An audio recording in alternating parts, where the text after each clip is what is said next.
Now, my first guests today are two of the most popular comedians of their generation, and it's a thrill to be talking to Matt Lucas and David Walliams. How are you? The two funniest men ever. Have I insulted you already? What's the matter? No, not insulted, but God, two of the funniest men ever. I don't think that's true. Basically, you've made the mistake of paying us a compliment. And now you're overanalyzing it. How have you managed it? Because, I mean, I remember you when you were on the radio doing Little Britain, and then suddenly it went to TV, and then everybody loves you, and now you're selling out arenas, which is unheard of for two comedians, really, isn't it? Bribery. That's how you pull it off, really, is my understanding of events. Well, I don't know. It's just kind of blossomed, hasn't it, really? I think we owe a lot to BBC Three, which is where people found the TV show. And I think because it was a smaller channel and because it was something people discovered and then they just sort of took it to their hearts, I suppose. But now it plays on BBC One. It's quite outrageous, and probably you, David, are more outrageous than anyone in this, because you're not scared of embarrassing yourselves in any way. If it's funny, it goes in. Yeah, that's kind of a big part of what we do. I mean, we used to be a lot more outrageous, actually. We sort of toned it down a bit. Because when we started, we were sort of performing at midnight in Edinburgh and, you know, to a load of drunken people, and it was really outrageous and rude then. So we've sort of carried on that. I mean, I've always liked comedy, things like The Young Ones and Monty Python. They always had, you know, big moments that you talk about, going, I can't believe they did that. You know, and we always want to have moments like that in our show. Who was your biggest inspiration for you, firstly, Matt? Because, I mean, I first met you in New York a while back, and then we saw you in Taboo. Of course, we know you from Rock Profile and all these different shows. You do so many different things, it's hard to kind of pinpoint. I would say my first inspiration, my main inspirations were probably Harry Enfield and Vic and Bob. Really, I think particularly when Vic and Bob came on, and I was about 16, and I know David feels the same, really. That was suddenly, it felt like a show that was being made for us. Didn't even aware that anyone else was even watching it. It just felt like it was being made for me. Yeah, I think it hit me. I mean, I loved things when I was growing up, like The Young Ones and Blackadder, but it wasn't until I saw Vic and Bob that I thought that's really what I'd like to do in terms of, you know, be a comedian. But saying that, I think it's very hard.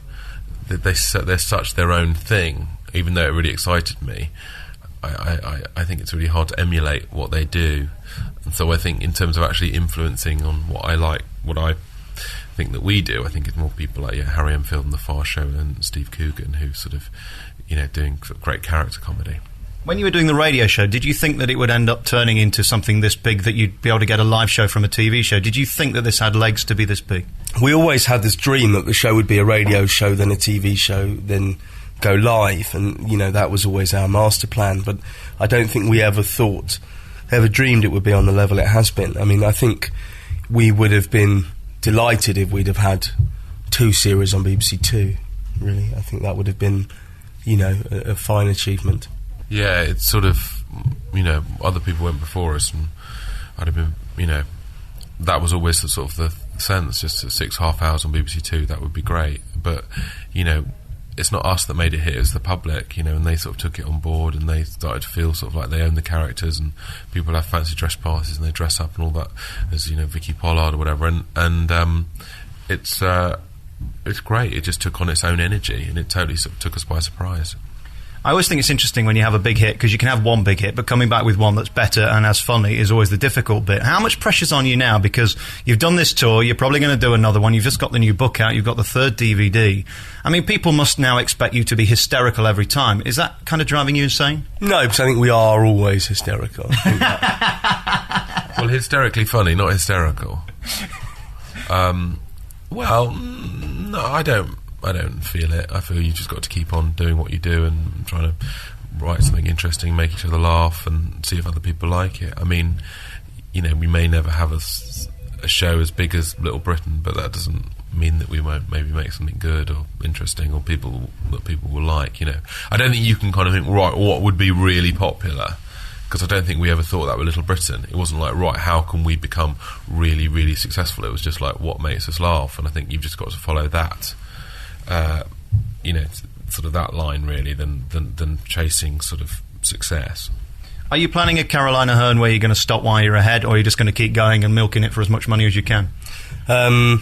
Well, we don't really know what we're going to do next. We're going to do something together, but we may do more Little Britain, or we may do something else with the same characters, or we may do something else. We actually don't know. But I think we'll do something together. That is what we do know. What is it like being in the point in your career when everybody's asking you to do their show and you're kind of the cream of TV and everybody wants you and they want you to do this and they want you to do that and they want you to do the other? That probably wasn't the case 5 or 10 years ago. How are you coping with it? I think it comes in waves, when you have a new show on, then everybody remembers you exist. And then, 6 months later, and then things go a bit quieter, which is great.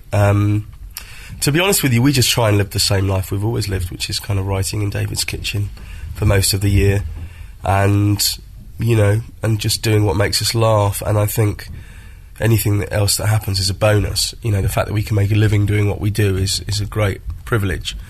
But any sense of fame, it doesn't last anyway, so it's just something to enjoy while it happens. How difficult is it to be funny and write when you're on tour? Because most of this year has been taken up with travelling from city to city, and now you've got to write another show. Can you do both at the same time, or do you have to do it separately? Well, you can't spend as much time doing it because, it's actually, I know people who work down a coal mine listening to this, when I say that writing is tiring, they might angrily write me a letter, but, it's just quite mentally tiring, and you couldn't do that for 8 hours and then do a show and everything else. And when we were on tour before, I was also training swimming in the mornings and stuff like that. So we can write for a few hours in the afternoon, and it's good to do that because the show, the live show, we change it a bit, but it basically remains the same, and it's quite good just to exercise that muscle, that writing muscle, and think, oh yeah, we've got loads of new ideas, But the show has to be, the live show has to be sort of technically set, and there's a couple of other actors in it, and we can't just make it different every night because it just wouldn't work that way. So it actually was great that we had other things to do while we were touring. Comedy's really not designed for the arenas that you've been performing in. You've been doing venues where they can barely see you at the back. How does that work? Do the big screens help? Well, the show started off playing 1,600 seats, which actually is more intimate than it sounds, because we give quite big, broad performances anyway. We're not known for our subtlety. But as we started to play bigger venues, finishing up at kind of 12,000 seaters, we had to bring in big screens. But the show works really well because it's a very visual show on stage. So I think people at the back still enjoy it. The costume changes, both of you really, in a way. Presumably it's just mental backstage. That's almost a show in itself, getting from costume to costume. Well, it was very hard at first, but it's amazing how quick the costume changes can become. And it's basically, we have costumes under costumes and Velcro and all this kind of stuff, and it actually works really smoothly now. In fact, you've kind of got time to spare now. It's kind of strange, but when we were putting the show together, it was a nightmare because we thought, we're never going to get changed in time, but it's amazing how, just with a bit of organisation, but it's quite funny. It's quite funny to sort of stand there as people. Matt, you're so distinctive looking and you're brilliant at these character roles. That's why I think Little Britain is as big as it is today. I've got to ask you the question, were you a funny child? I was more funny peculiar, I think, but I was I think I was a bit mischievous. Because my hair fell out when I was 6, I wore this cap and it had a giant brim, and when I was being told off I would kind of lower the peak and sort of chuckle underneath it so no one could see. But there were funnier people than me in the class. I was more of a fan of comedy probably than the funny one. How did the hair going affect you? Well, I think when you're 6 you don't really think hugely about it, and I think going to the hairdressers is an ordeal. You just kind of get itchy hairs down your back, don't you, and things like that. And so I was quite pleased, really. And it kind of marks you out. Later on, I think when you're a teenager, you probably don't really want to be marked out. You probably want to fit in with everybody, so it becomes different then. But then I think many people have grown up with different, things going on and different troubles and things. And in the grand scheme of things, it's not major. It's not a major problem. I think you're the bravest guy in comedy because you have no fear. I was watching the DVD that's just been released where you come in as Daffy, and you can literally almost see your privates. You don't appear to care what you look like on TV, which most people do. Most people in TV are very vain. Well, I always think there's no vanity in comedy, but also I think, you can justify any sort of behaviour if you do it in character. And so I think it goes the same for both of us, that the sort of behaviour the sort of way we behave on TV, we would never do as ourselves, really. So yeah, I'm quite a dull dresser and quite a kind of preppy and sort of much quieter than the characters I play, and the same for David, really. But I think the presence of an audience or the presence of a camera kind of legitimises that sort of behaviour, justifies it in a way, even encourages it in our case.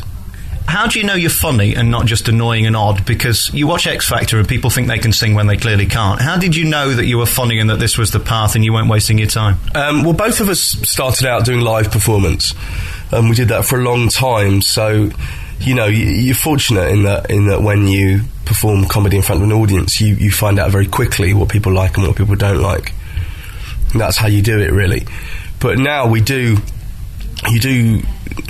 have whole episodes of Little Britain that are kind of shown to an audience without anybody apparently having seen them before. But actually what happens is we have producers and we have script editors and all sorts of people, and about once every 4 or 5 weeks we sit down and we read the stuff out aloud, and we're always quite honest, aren't we, in those situations, and quite blunt about what's working and what isn't working.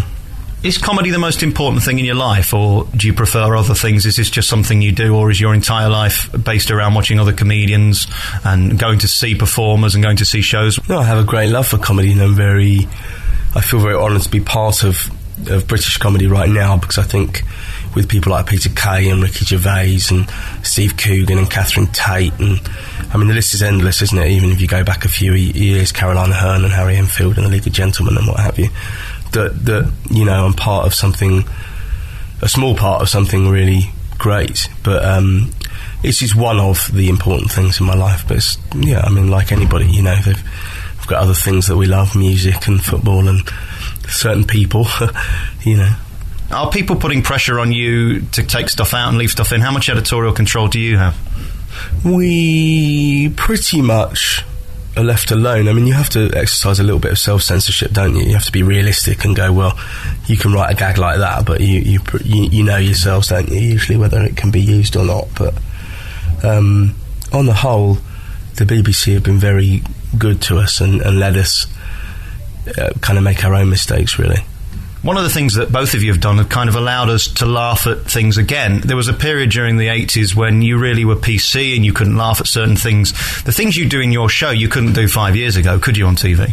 Yeah, I think the things have changed. There was a moment where Vic and Bob blacked up to play Otis Redding and Marvin Gaye, and I think the point was they were blacking up to play specifically those people, rather than just going, oh, look how funny it is, me blacked up. And I think people characters like Alan Partridge and David Brent, you've kind of laugh at them as well as you laugh with them. I remember Jerry Sadowitz, who's kind of famous for being about the least PC person you can think of, saying, well, I can say Maggie Thatcher's a bad person, or I don't like her policies, and there's it's kind of true, but it's not funny. Or I can get up and say, Margaret Thatcher's a wonderful person, and I'll get a few laughs because I'm being ridiculous, but also I'm getting my point across. So, there is a whole kind of school of comedy that can go that way, really. I also think you have to credit the audience with the intelligence to distinguish between the politics or attitudes of a character compared to the differing politics and attitudes of the writers and performers, And when a character in drama is unpleasant or expresses political views that are offensive, nobody accuses the writer of being somehow, dodgy politically. But in comedy, often they do. When I met you a few years ago, we sat in Leicester Square and everybody was shouting George Dawes, George Dawes. Everybody knew you for that. Are you getting away from that now, or will you always be known as George Dawes? Well, I'm proud of some of the stuff that we did on that show, and it's nice to be known for anything, really. Apart from murder, obviously I've managed to sweep that under the carpet. So, like I say, there's many people out there who are more talented than me who haven't had the opportunities I've had, so I can't complain when people recognise me for something. Coming up next, we're going to be talking more to Matt and David about their lives and career. But first, we're joined by David Walliams, who is a sex symbol. Women just love you, don't they? What do you do? Teach me. I need to learn. I don't think I am. I'm just friends with lots of women, that's all. But they love you. My female friends love you. They fancy you. How do you do it? Well, I don't know. I've not met them. I just think maybe men don't listen enough to women and talk to them enough. Maybe they should do that. So I need to be more sensitive, do I? Well, I don't know. I'm not a sort of. I don't give advice about things like that. But if you want to spend time with women, you need to understand them and listen to them and do some of the things they like to do. What do you love doing the most? Do you love doing the dressing up as women bit, or writing the comedy bit, doing the live stuff on stage? What's your favourite bit? Well, you're kind of most creative when you're writing, but there's something very exciting when we're on this tour about, there's so many people laughing at us. It's a real thrill. And also, I always think, wow, what an amazing privilege when I look out at the end and, the curtain call, and some nights there's 12,000 people applauding. And I think back to when we started in Edinburgh and there were like 4 people in the audience. So I just think, wow, that's an amazing journey. And it's quite humbling. And so that's a real thrill. It's kind of all, there's lots of parts of it that are really, really enjoyable, and it's great that we get to, not all writers get to go up and then perform their own stuff, and some people are just actors and they don't, so we're in a very special position. It's something that's actually quite unique to comedy in that, being a writer-performer, it doesn't happen that much in drama. I can't think of hardly anybody who writes and performs their own things in drama, and, maybe Stephen Burke or a few other people, but it's not common. So yeah, I sort of enjoy all of it, really. What's the balance between luck and talent? Because there are a lot of people in show business who don't make it, who are great. I mean, how much luck did you have to get where you are today? Or do you think your material speaks for itself? I think there's a lot of luck in the sort of timing of things, and it's a lot of hard work. I mean, it's really hard to say. I mean, I think luck is like winning the lottery, isn't it, or something? I'm not sure, working really hard, plugging away, doing shows in Edinburgh of being booed off, still wanting to do it. I don't know if that makes you lucky. I don't know. I mean, a lot of people say they want to do something like be a singer or do comedy, but they actually do have to sort of put in the hours a bit. I mean, when I watch X Factor, people often go, "This is my dream." And I thought, since you woke up this morning. You know what I mean? I mean, if you really, really are serious about this, you probably would have done more than just queued up in a shopping centre for 2 hours. The luck is probably having the talent. That's the luck. I mean, obviously we have been really lucky and our show came out at the right time, but it's not...